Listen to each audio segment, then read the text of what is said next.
Welcome back. So we are still in the middle of making some sugar plums. So Cami, what's next in our process here? Okay, so we put the prunes, the cranberries, and the dates yes. into and I chopped it up in the food processor.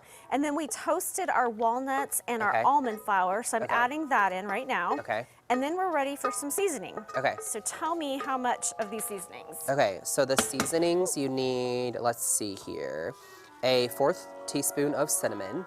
Okay. Again, we are eyeballing this. Yeah, we just kind of do our own thing here on Ozarks Live, so. Yeah. At home, you can follow the instructions if you want. You can measure. Yeah, of course, of course. Okay, cinnamon, and then let's see. Honey? Yes, honey. Hold on, where's that at on here? It's like I can't read. Do you want me to read it for you? Yeah, I think you should just swiggle somewhere I down think in there. it was 2 tablespoons. Oh, 2 tablespoons. Okay. Now I see it. It's because right before it said. Good thing I have you. Well, to it read said the apricot preserves, so that's what threw me off. The gotcha. honey was after the fact, but we're using honey. So you see what I mean? Okay, so what else do you need to put in there? Cardamom or oh yeah. No, we're not using that. But that says 1/8. Oh, okay. Teaspoon. We're substituting allspice because that is kind of an acceptable. Sure. But not much. Yeah. We decided it was acceptable, so. I don't really love allspice. Yeah. For sure.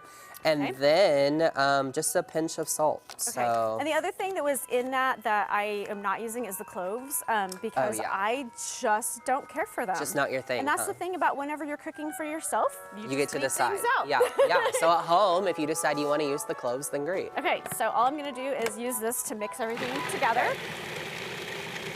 Mixing it up. Yeah, see, it mixes pretty good. Yeah.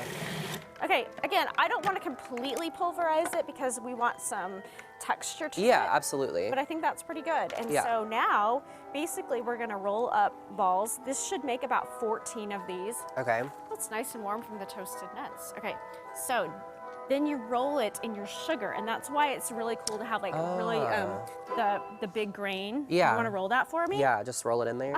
Okay. So I'm just gonna. And I use like sugar in the raw, like the big granules though.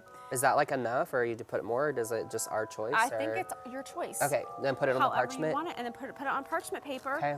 And you can let these sit. You can keep them That's pretty up to neat. a few weeks once they're done like this. I'd probably put it in the refrigerator or something, but that's what they probably are. a good idea. So, do you want to try it? Yeah, I'm kind of nervous, but we'll see. So you know what's in it. It's all good stuff. Yeah, it's nothing bad for you, of course. It's actually not bad for you. Yeah. And honestly, I mean, as you can see, it was pretty easy to put together. So like, cheers. Cheers to your sugar plums. Okay, let's see. What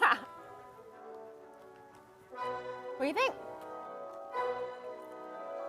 It's not bad. It kind of reminds me of like, you know those like Fig Newtons? Yeah. It reminds me of like a super cinnamony version of that. Yeah, because that's kind of what's in it. That's kind of what's in it. And it's Christmassy, and it tastes like, you know, nuts and prunes and all the things that are in it. The thing is, it's not bad, and it is something like different for Christmas to do, other than like cookies or, you know, kind of those like very generic desserts we make for the holidays. Roll that up. The thing I like about it too, though, is that this is something fun where like I wouldn't have kids help with like the stove or the processor, but like they could roll it in the sugar, and that would be like a fun thing for them. Yeah. And you're getting them to try something different. Well, you know, it's just something that we've always heard of. So it's like, I feel like these Christmas traditions, you know, what should we do next? I don't know. Figgy pudding. Okay. Or, you know, a tradition is like cutting down your own Christmas tree. So are you going to cut down our own tree? Well, I thought maybe I could send you. Oh, you think I can do it? Okay, no, that's a great idea, for sure. Maybe we could make gingerbread houses. Gingerbread houses is a great one. I would love, I think it'd be really funny if we made gingerbread houses together. Okay. So. I really want to go cut down our own Christmas tree. You think so? I think the studio needs one. Oh, I think the studio could use one. And I would love to just video you trying to cut down a tree. It would be pretty comical, I have to say. For the sake of our show, I would be willing to do it. That's right. Well, for those of you really who didn't know what a sugar plum is, now we all know. Well, and tried it. you know, also it didn't take super long to make either, you know.